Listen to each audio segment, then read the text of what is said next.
Hello my dear student, आज हम लोग एसिड और बेस के कॉन्सेप्ट को डिस्कस करने वाले। और ये जो एसिड और बेस का कॉन्सेप्ट है, इसमें हम आपके लिए 6 थ्योरीज को लेके आए हैं। अब इनमें से जो आपकी स्टार्टिंग के 2 थ्योरीज हैं वो आपकी क्लासिकल थ्योरी है, जो आपने बहुत ही बेसिक स्टैंडर्ड में पढ़ी होगी। हम एसिड और बेस को डिफाइन करेंगे टेस्ट के अकॉर्डिंग और लिटमस पेपर के अकॉर्डिंग।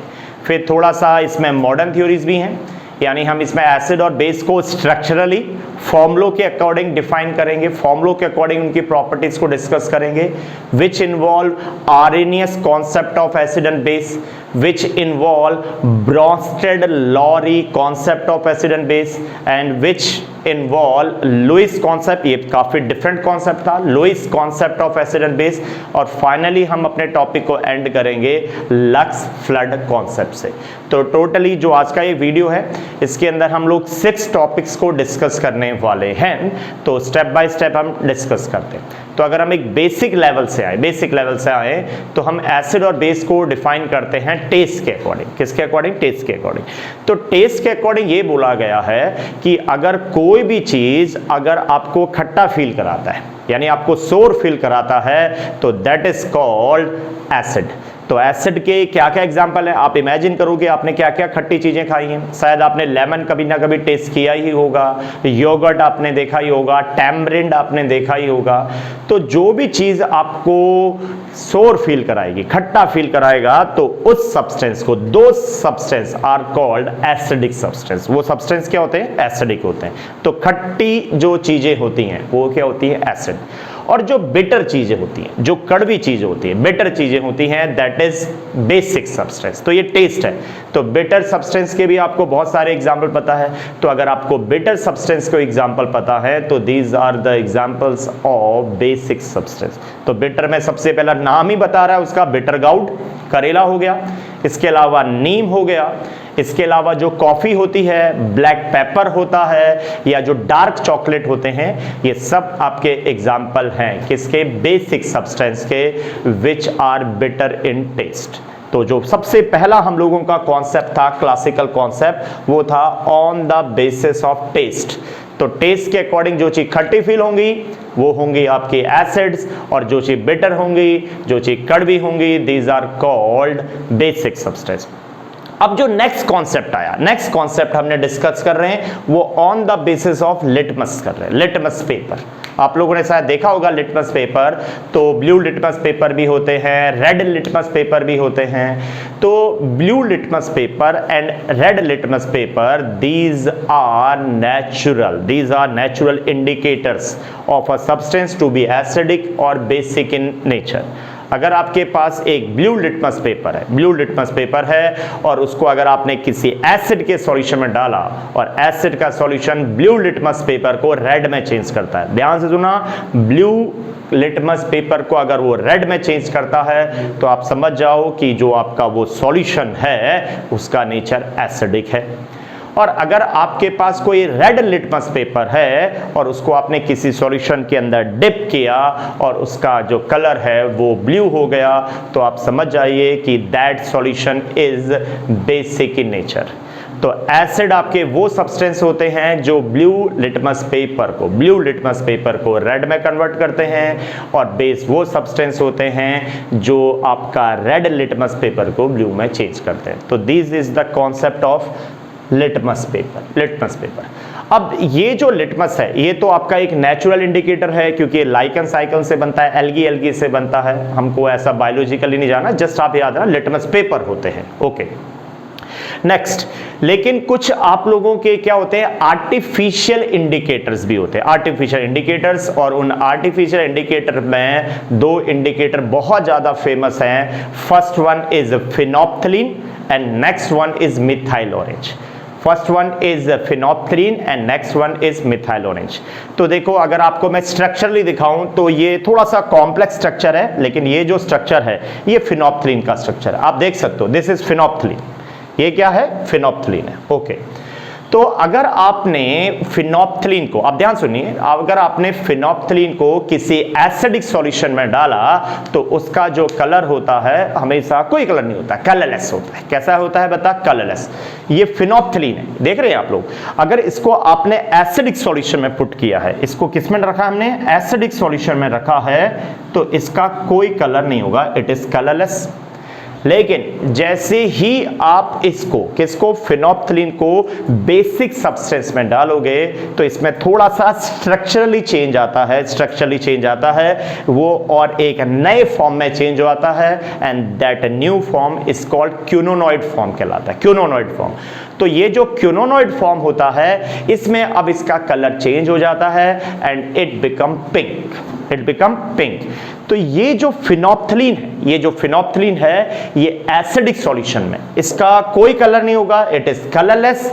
लेकिन फिनोप्थलीन को अगर आप बेसिक सॉल्यूशन में डालोगे तो this is called benzenoid form. ये फिनोप्थलीन का बेंजीनॉइड फॉर्म है, और जैसे ही इसको हम लोग किस में डालते हैं? बेसिक सब्सटेंस में डालते हैं, तो ये अपने एक another form that is called quinonoid form में चेंज हो जाता है, और वहां इसका कलर बदल के चेंज होके पिंक हो जाता है। तो अब आपको फिनोप्थलीन के बारे में पता होना चाहिए। Phenolphthalein is a artificial indicator, ये हम लोगों ने क्रिएट कर रखा है। तो फिनोप्थलीन की हेल्प से हम एसिडिक सॉल्यूशन और बेसिक सॉल्यूशन में कैसे डिफरेंस करेंगे? अगर एक हमारा बेसिक सॉल्यूशन है और बेसिक सॉल्यूशन में अगर आपने फिनोप्थलीन मिला दिया तो वो जो सॉल्यूशन है उसका कलर हो जाएगा पिंक। अगर एक एसिड सॉल्यूशन है उसमें अगर आपने क्या मिलाया, अगर आपने उसमें फिनोप्थलीन ऐड किया है तो उसका कलर क्या होगा? कोई चेंज नहीं होगा। तो using this concept which we can easily differentiate between acid and base. तो एक तो आपको पता चल गया फिनोप्थलीन। फिनोप्थलीन के दो फॉर्म हैं, थोड़ा सा हमने कहा था इस वीडियो को हम थोड़ा सा कॉम्पिटिटिव वे में भी बनाएंगे, तो इसलिए आप इसको थोड़ा सा रिमेंबर करना अच्छी तरह से कि जो फिनोप्थलीन है उसका जो बेंजीनॉइड फॉर्म है वो एसिडिक सॉल्यूशन में कलरलेस रहता है, जबकि फिनोप्थलीन का जो क्यूनोनॉइड फॉर्म होता है वो बेसिक सॉल्यूशन में वो पिंक कलर का होता है। नेक्स्ट एक और आप लोगों का इंडिकेटर है, this is called methyl orange.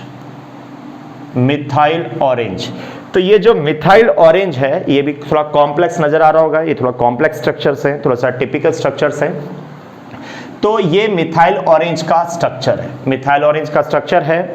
इसमें दो बेंजीन रिंग के बीच में एक एजो लिंकेज है, N डबल बॉन्ड N है, तो दिस इज मिथाइल ऑरेंज। अब मिथाइल ऑरेंज में भी क्या है? मिथाइल ऑरेंज में भी दो फॉर्म है। जो फर्स्ट फॉर्म है this is called benzenoid,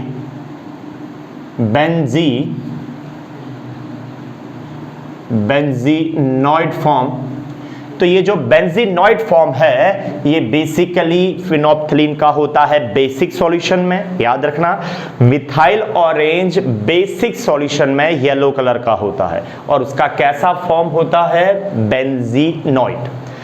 on the other hand जैसे ही आप मिथाइल ऑरेंज में किसी एसिड सॉल्यूशन को डालोगे तो ये जो मिथाइल ऑरेंज है ये अपने क्यूनोनॉइड फॉर्म में चेंज हो जाता है, और इसका जो क्यूनोनॉइड फॉर्म है, इसका जो क्यूनोनॉइड फॉर्म है उसका रेड कलर होता है। तो मैंने एरो से थोड़ा सा रिप्रेजेंट करने की कोशिश की है। ये डाउन एरो देखोगे तो एसिड है, तो एसिड में जो मिथाइल ऑरेंज है वो अपने बेंजीनॉइड फॉर्म से अपने क्यूनोनॉइड फॉर्म में चेंज हो जाएगा और उसका कलर रेड हो जाएगा। और अगर आपके पास मिथाइल ऑरेंज है और मिथाइल ऑरेंज में अगर आपने कोई बेसिक सब्सटेंस ऐड किया, बेसिक सब्सटेंस ऐड किया तो उसका कलर कैसा हो जाएगा? येलो हो जाएगा। तो अगर हम बेसिक लेवल की बात करें तो बेसिक लेवल में जस्ट हम लोगों को केवल कलर से मतलब होता है, लेकिन अगर हम हायर क्लासेस में बात करें तो हम लोगों को जो ये इंडिकेटर्स है, जो मिथाइल ऑरेंज है या आपका फिनोप्थलीन है, इनके आपको स्ट्रक्चर्स भी पता होने चाहिए कि इसका बेंजीनॉइड फॉर्म भी होता है, इसका क्यूनोनॉइड फॉर्म भी होता है। ओके, तो बेसिक लेवल के लिए जस्ट कलर और हायर क्लासेस के लिए तो आपको स्ट्रक्चर्स भी आने चाहिए। तो ये हम दो कॉन्सेप्ट अब क्लियर कर चुके हैं। फर्स्ट है on the basis of test और नेक्स्ट है on the basis of litmus paper. Simple सा है, टेस्ट के अकॉर्डिंग जो चीज़ खट्टी होंगी, जो चीज़ आप लोगों की सोर होंगी वो एसिड होंगी, और जो चीज़ बिटर होंगी यानी जो चीज़ कड़वी होंगी वो क्या होंगी, आपकी बेस होंगी। लिटमस पेपर के अकॉर्डिंग क्या है, लिटमस पेपर, अगर आपका ब्लू लिटमस पेपर किसी सॉल्यूशन में रेड में कन्वर्ट हो जाएगा तो that solution is acidic nature. और अगर आपके पास रेड लिटमस पेपर है और उसको आप किसी सॉल्यूशन के अंदर डिप कर रहे हो और वो ब्लू में चेंज हो जाता है तो आप समझ जाइए कि वो जो सॉल्यूशन है आपके पास, that solution is basic in nature. अब हम थोड़ा सा एक एडवांस स्टेज में आते हैं और ये दो इंडिकेटर्स हैं, ये अच्छे से देख लीजिए आप। First one is methyl orange, next one is phenolphthalein. Phenolphthalein acidic में कलरलेस, बेसिक में पिंक, ये कलर आपको याद होना चाहिए। और जो मिथाइल ऑरेंज है वो बेसिक में येलो और एसिड में रेड होगा। ओके, अब मूव करते हैं हम नेक्स्ट कॉन्सेप्ट, एक थोड़ा सा structurally concept, and that concept is RNS concept. तो अब थर्ड हम कॉन्सेप्ट को डिस्कस कर रहे हैं, कौन सा कॉन्सेप्ट है, आरएनएस। तो आरएनएस के अकॉर्डिंग जब हम एसिड और बेस को डिफाइन करेंगे तो आरएनएस ने एक कंडीशन डिफाइन की है कि एसिड और जो बेस है वो totally defined in aqueous medium. यानी जब हम आरएनएस के अकॉर्डिंग एसिड और बेस को डिफाइन करेंगे तो then the solvent should always be water. यानी हम लोग का एसिड और बेस का नेचर हम केवल और केवल किसके अंदर देखेंगे, वाटर के अंदर देखेंगे, एक्वस मीडियम में देखेंगे। अब कॉन्सेप्ट क्या है, तो आरएनएस ने कॉन्सेप्ट ये दिया, आरएनएस ने कहा कि कोई भी सब्सटेंस, कोई भी केमिकल सब्सटेंस जो H पॉजिटिव आयन, या अभी हम बताएंगे आपको क्यों होता है, या H3O पॉजिटिव आयन, वैसे ये H3O पॉजिटिव आयन ही मोर सूटेबल टर्म है, this is called hydronium ion, this is called hydronium ion. तो आरएनएस ने ये स्टेटमेंट दिया कि अगर आपके पास कोई भी केमिकल सब्सटेंस है और वो एक्वस मीडियम में, वाटर में, H पॉजिटिव आयन, मोर प्रिसाइसली हाइड्रोनियम आयन अगर आपका लिबरेट करता है तो वो आपका एसिड होंगे। क्या होंगे बता, एसिड। तो एसिड दरअसल क्या होते हैं, ये H पॉजिटिव आयन या H3 पॉजिटिव आयन डोनर होते हैं। This is statement of RNS. अब इसको एक एग्जांपल की हद से देखते हैं। सबसे common example hydrogen chloride, hydrochloric acid भी बोलते हो आप, HCl है। अब ये जो HCl है इसको जैसे ही हम AQ, what is AQ, aqueous medium, अगर हम HCl को एक्वस मीडियम में डिसॉल्व कर रहे हैं तो ये जो HCl है ये H पॉजिटिव आयन, ये H पॉजिटिव आयन और Cl नेगेटिव आयन में डिसोसिएट हो जाता है। यानी जैसे ही हम इसको किस में करेंगे, जैसे ही हम इस HCl को एक्वस मीडियम में डिसॉल्व करेंगे तो ये H पॉजिटिव आयन और Cl नेगेटिव आयन को सॉल्यूशन के अंदर लिबरेट करेगा। तो देखिए ये सॉल्यूशन के अंदर किसको लिबरेट कर रहा है, H पॉजिटिव आयन को लिबरेट कर रहा है। और आरएनएस की स्टेटमेंट क्या है कि जो वाटर के अंदर H पॉजिटिव आयन लिबरेट करेगा that is called acid, that is called acid. अब यहां पर एक इंटरेस्टिंग चीज आती है, हमने क्या कहा था, H पॉजिटिव आयन या मोर प्रिसाइसली हाइड्रोनियम आयन। तो अब एक्चुअली सीन ये है कि ये जो H पॉजिटिव आयन है इसका साइज बहुत छोटा होता है, H पॉजिटिव आयन का साइज बहुत छोटा होता है, ऊपर से इस पे पॉजिटिव चार्ज है। तो ये जो H पॉजिटिव आयन है इसका एक स्ट्रॉन्ग इलेक्ट्रिक फील्ड होगा, इसका एक बहुत स्ट्रॉन्ग क्या होगा, इलेक्ट्रिक फील्ड। तो इस स्ट्रॉन्ग इलेक्ट्रिक फील्ड के कारण ये जो H पॉजिटिव आयन है, वाटर, अगर आप लोगों को पता है तो वाटर का शेप वी शेप होता है, वाटर का शेप क्या होता है, वी शेप होता है। और जो ये वाटर है इसमें ऑक्सीजन के पास दो लोन पेयर होते हैं। तो ये स्ट्रक्चर है, किसका स्ट्रक्चर है, वाटर का। तो ये H पॉजिटिव आयन जैसे ही एक्वस मीडियम में जाता है, जैसे ही वाटर के अंदर जाता है तो ये H पॉजिटिव आयन वाटर को अपनी तरफ अट्रैक्ट करता है, और अट्रैक्ट करने के बाद ये फॉर्म कर देता है H3O पॉजिटिव। अगर आप इसको स्ट्रक्चरली देखना चाहते हो तो बहुत ही सिंपल सा है, ये देखो ये H पॉजिटिव आयन है, ये H2O है, H2O का शेप ऐसा है। तो ये जो ऑक्सीजन है, ये ऑक्सीजन के इलेक्ट्रॉन्स हैं, ये इस H पॉजिटिव आयन के साथ एक कोऑर्डिनेट बॉन्ड बना देंगे और ये स्ट्रक्चर बन जाएगा किसका, H3O positive. This is of hydronium ion, ये हाइड्रोनियम आयन। इसलिए हम बोलते हैं कि वाटर में कभी भी H पॉजिटिव आयन आपको फ्री स्टेट में मिल ही नहीं सकता। जैसे ही H पॉजिटिव आयन वाटर के अंदर जाएगा तो वो H पॉजिटिव आयन वाटर के मॉलिक्यूल के साथ एसोसिएट हो जाएगा, कंबाइन हो जाएगा और वो फॉर्म कर देगा H3O positive ion which is known as hydronium ion. इसको कौन सा आयन कहते हैं? Hydronium ion. ओके, स्ट्रक्चर ऐसा है। अब वाटर है, पूरा मीडियम है, सॉल्वेंट कौन है? वाटर है।